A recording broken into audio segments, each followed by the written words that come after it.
प्रियात्मन सप्रेम जयजीव आदि मनीश्वर जोगेश्वर परम पूज्य सत्य सम्राट सदगुरुदेव सिमनी जी का वचनामृत से एक बूंद। स्वतंत्र बुद्धि की महिमा। तर्क से बचने के लिए लोग कह देते हैं कि इस ग्रंथों को तो स्वयं ईश्वर ने बनाया है या किसी मनुष्य विशेष द्वारा संसार में भेजा गया है। 1000 वर्ष पहले ईश्वर पुस्तकों और बड़े बड़े ग्रंथों को रचा करता था। पुराने जमाने में ईश्वर लोगों से बातें करता था, आशीर्वाद और शाप देता था, पूजा मांगता था और लोगों को धमकाता था। पुराने जमाने में फरिश्ते और देवता लोग इस लोक में घुमा करते थे। जगह जगह बात बात में देवर्षि नारद पहुंच जाते थे। लोग दुख पड़ने पर खुदा और ईश्वर के दरबार में जाकर उसकी स्तुति और खुशामद करे उसे खुश कर लेते थे।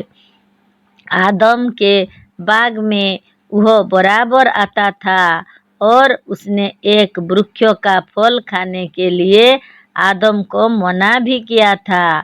खुदा का शत्रु शैतान खुदा से भी अधिक बुद्धिमान और शक्तिशाली था।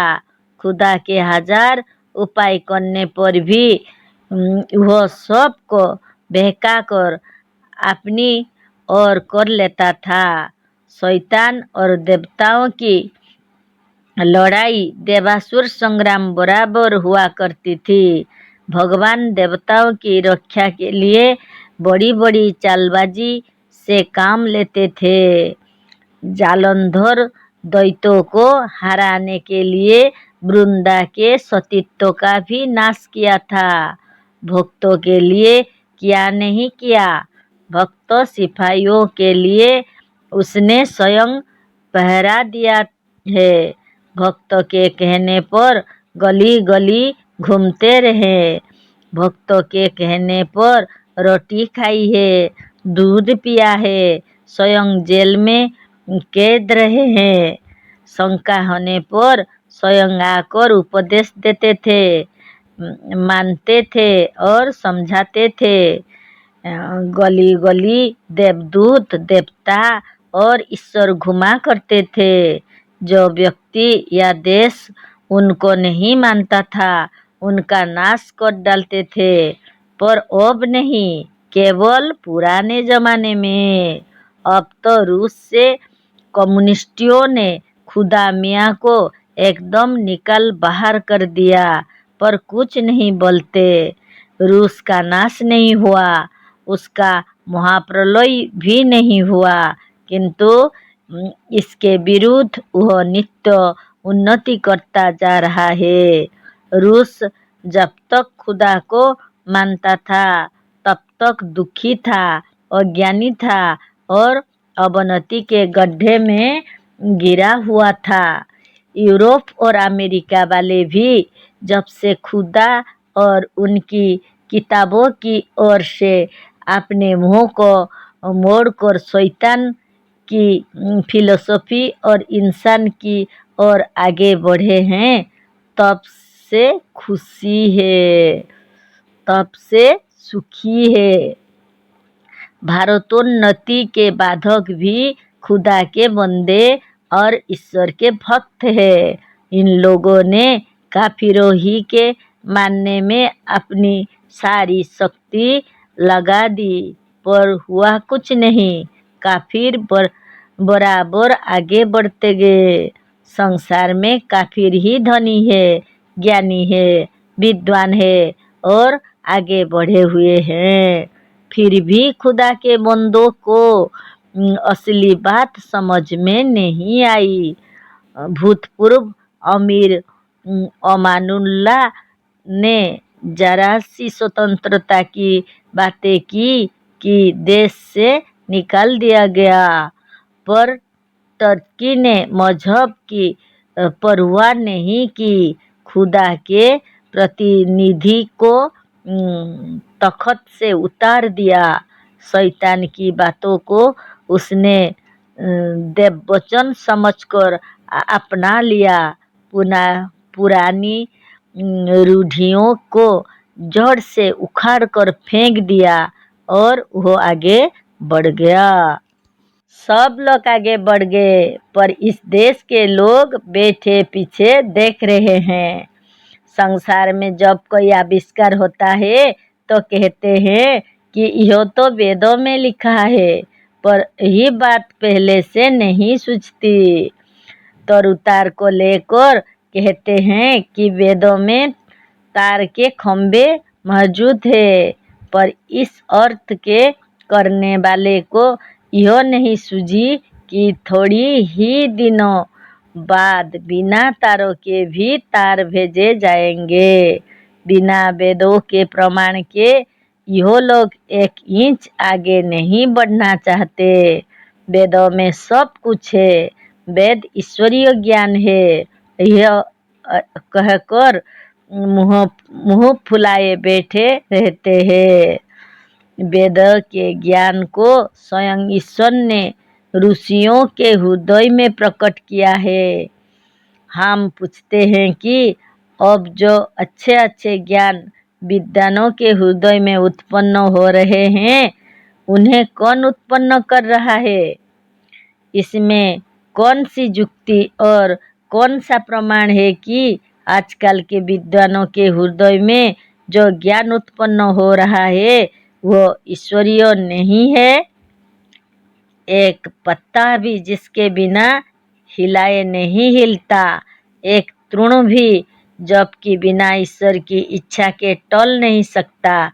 तो क्या आजकल के इन बड़े बड़े आविष्कारों के ज्ञान को मनुष्य हृदय में उत्पन्न करने वाला कोई दूसरा ही है?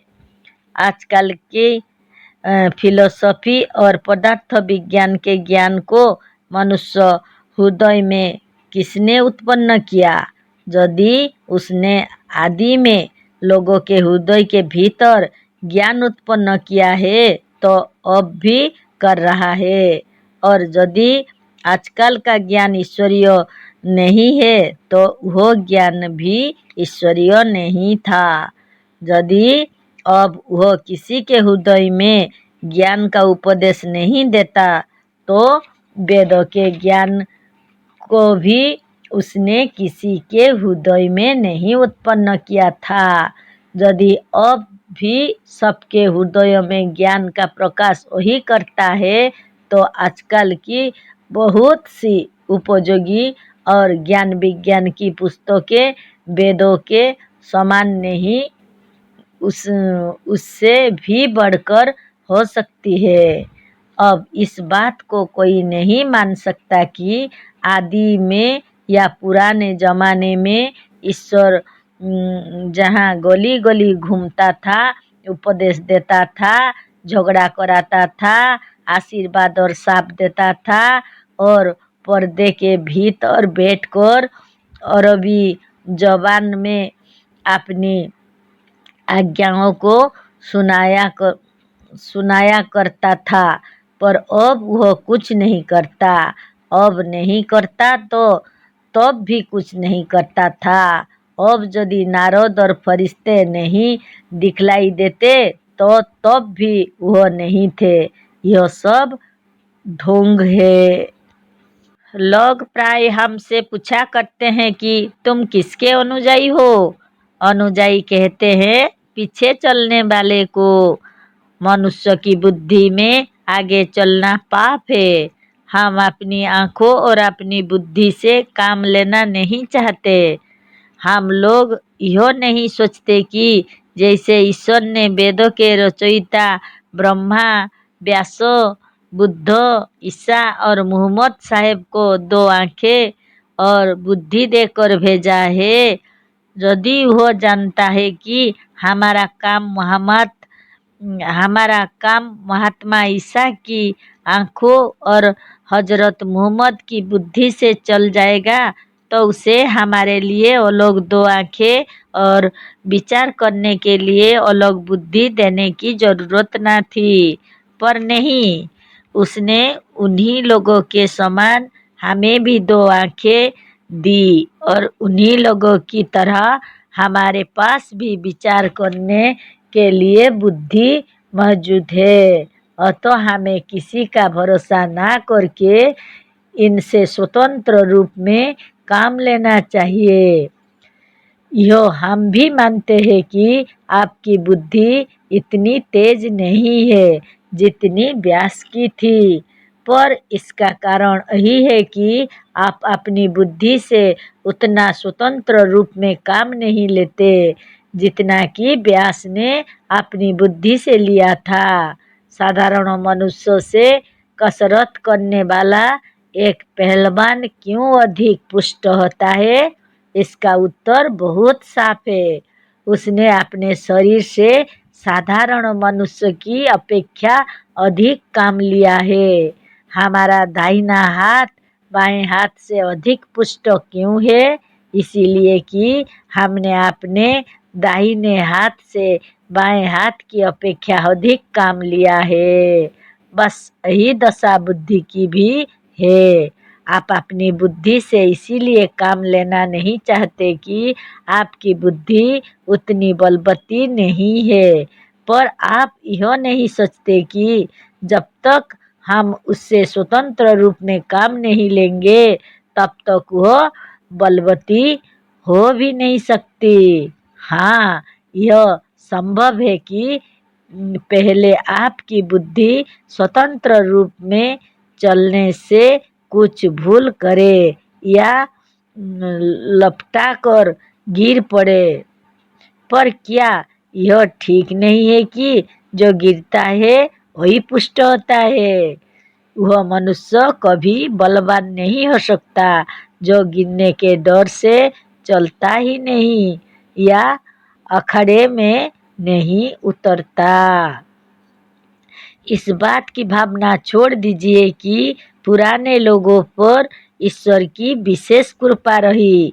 आप अपनी बुद्धि को स्वतंत्र करके उससे स्वतंत्र रूप में काम लीजिए, फिर देखिए आपकी बुद्धि क्या नहीं कर सकती। आप स्वयं अपने बुद्धि बल को देखकर चकित होंगे। आपने यो सोच रखा है कि हमारी बुद्धि अमुक ऋषि के विचारों से पीछे नहीं हो सकती। हम मूर्ख, निर्बोल और गुलाम है। बस अपने विश्वास अनुसार आप सचमुच मूर्ख, निर्बल और गुलाम बनते जाते हैं। वही वृक्ष फलता फूलता फैलता और हरा भरा रहता है जो खुले मैदान में रहता और स्वतंत्र रूप में स्वच्छ वायु और प्रकाश को ग्रहण कर सकता है। वह पौधे जो किसी बड़े वृक्ष के छाये में पड़ जाते हैं, जिन्हें स्वतंत्र रूप में प्रकाश और हवा नहीं मिलती, वह कितने पीले, निर्बल और कमजोर होते हैं। ऐसे वृक्ष ना फलते हैं, ना फूलते हैं और ना बढ़ते हैं। ऐसे वृक्षों और मनुष्यों का जीवन निरुत्साह, निराशा, मूर्खता और पराधीनता से घिरा रहता है। किसी के अनुयायी मत बनो। किसी का अंधभक्त बनने की आवश्यकता नहीं है। वह मनुष्य धन्य है जिसकी बुद्धि किसी बाबा जी के हाथ बिकी नहीं है। संसार में ऐसे ही लोग अधिक है जो अपनी बुद्धि को किसी संप्रदाय, मत या मजहब में बांध चुके हैं। ऐसी बुद्धि सांप्रदायिक चक्रों, मजहबी दायरों से निकलकर आगे नहीं बढ़ सकती।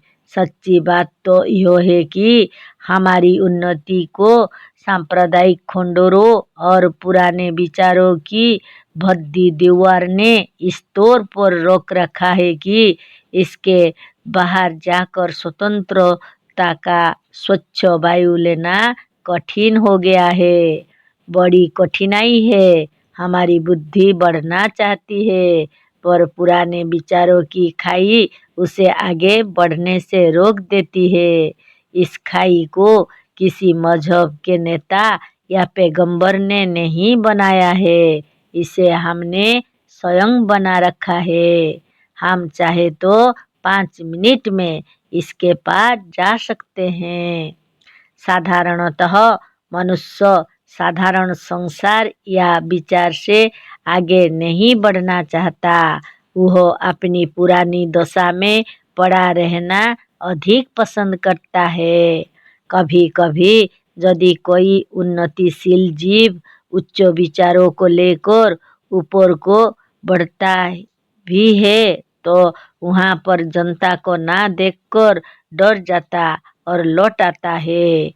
जैसे महान पुरुषों या राज राजेश्वर सम्राट को देखकर मनुष्य डर जाता है, उसी तरह से इस स्वतंत्र और उच्च विचार के पास जाने से मनुष्य डर जाता और इसकी तरफ आगे बढ़ते हुए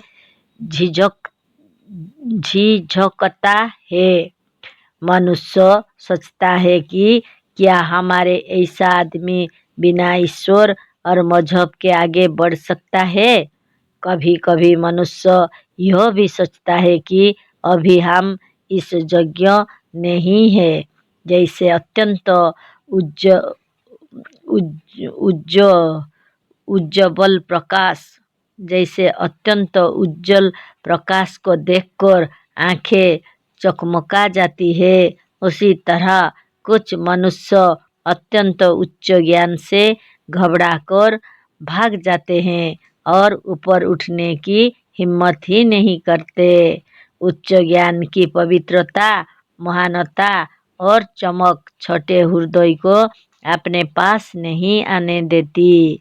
मनुष्य अपने से अपने को दीनहीन और पराधीन मानकर अवनति के गड्ढे में पड़ा हुआ है। अपनी आत्मा की अद्भुत शक्ति को अपनी स्वतंत्र बुद्धि से काम में लाना नहीं चाहता। स्वावलंबन और स्वतंत्र विचार सारी उन्नतियों का मूल मंत्र है। आत्माभिमान और आत्मा पूजा वेदांत में बड़ा महत्व रखता है। हाँ, किसी को तुच्छ समझना आत्माभिमान नहीं है। मनुष्य जड़ नहीं चेतन है। चेतन वही है जिसमें बुद्धि या विचार की शक्ति है। मनुष्य की बढ़ाई छोटाई, उन्नति अवनति और बद्धमख्य सब उसकी बुद्धि के अधीन में है। यदि आप किसी मजहब और किताब के भीतर अपने को बांध देते हैं और उस पर तर्क करना नहीं चाहते, किंतु उसे ईश्वरकृत मानकर उसके आगे जाने से झिझकते हैं, तो समझ लीजिए आप कभी उन्नति नहीं कर सकते। आपको कभी सच्चा ज्ञान नहीं हो सकता। ऐसे सिद्धांत तो सर्वदा ज्ञान और उन्नति के बाधक है। सैकड़े बड़े से बड़े ज्ञानी गुजर गए हैं। सबका आपस में मतभेद है। इनमें किसी की सिद्धांत तो अच्छा है, इसका निर्णय हमारी ही बुद्धि के अधीन है। हम सब की सुनते हैं, पर अंत में करते वही है जिसे हमारी बुद्धि स्वीकार करती है। मुहम्मद साहेब के पहले कोई मुसलमान नहीं था। पहले जो लोग मुसलमान हुए, उन लोगों ने इसी बुद्धि से ही विचार किया होगा कि मुहम्मद साहेब की शिक्षाएं ठीक है। अब भी हम लोग ईसा, मुहम्मद और व्यास की बातों को अपनी ही बुद्धि से विचार करते हैं। किस महात्मा की बात सबसे अच्छी है, इसे हम अपनी ही बुद्धि से पूछते हैं। अतः यह सिद्ध है कि हमारी बुद्धि सबसे बड़ी होनी चाहिए, पर हमारी बुद्धि तब तक बड़ी नहीं हो सकती जब तक कि उसे मजहबी और सांप्रदायिक बंधन से मुक्त ना कर दिया जाए। सांप्रदायिक लोग अपने अपने संप्रदाय के गुरुओं से विचार में आगे नहीं बढ़ना चाहते। उसके आगे सोचना पाप समझते हैं। मजहबी लोग अपने नेताओं के वाक्यों पर तर्क नहीं करना चाहते और पढ़ते भी वही है जिसे उनके मजहबी आचार्यों ने कहा है। इसीलिए सांप्रदायिक लोगों की बुद्धि को फलने, फूलने, फैलने और बढ़ने का अवसर ही नहीं मिलता। दूसरे की सत्य बातों को भी इसीलिए नहीं मानते कि उनके मजहबी आचार्यों ने उसे मानने की आज्ञा नहीं दी है। सांप्रदायिक मनुष्यों की बुद्धि मानव आचार्यों के हाथ बिक जाती है। ऐसी बुद्धि कभी उन्नति नहीं कर सकती। जिस इंद्रिय से काम नहीं लिया जाता वो इंद्रिय सर्वथा बेकार और कमजोर हो जाती है। ठीक इसी तरह से लोग अपनी बुद्धि से काम ना लेकर अपनी बुद्धि को कमजोर बना देते हैं। जब कभी आप किसी पुस्तक को पढ़ें तो उसके सिद्धांतों को केवल इसीलिए असत्य ना समझें कि उसे आपके मजहबी आचार्यों ने नहीं माना है, किंतु उस पर अपनी स्वतंत्र बुद्धि से पक्षपात रहित होकर विचार करें। अच्छी बुद्धि पुराने ही जमाने के लोगों के पास थी, यह गलत है। आपकी बुद्धि व्यास और वशिष्ठ से भी आगे बढ़ सकती है, पर आश्चर्य यह है कि आप स्वयं उसे आगे बढ़ने से रोक देते हैं। आप पहले ही मान बैठते हैं कि हमारी बुद्धि इन ऋषियों की बुद्धि से आगे नहीं बढ़ सकती। यही बंधन है, यही विचार उन्नति का बाधक है।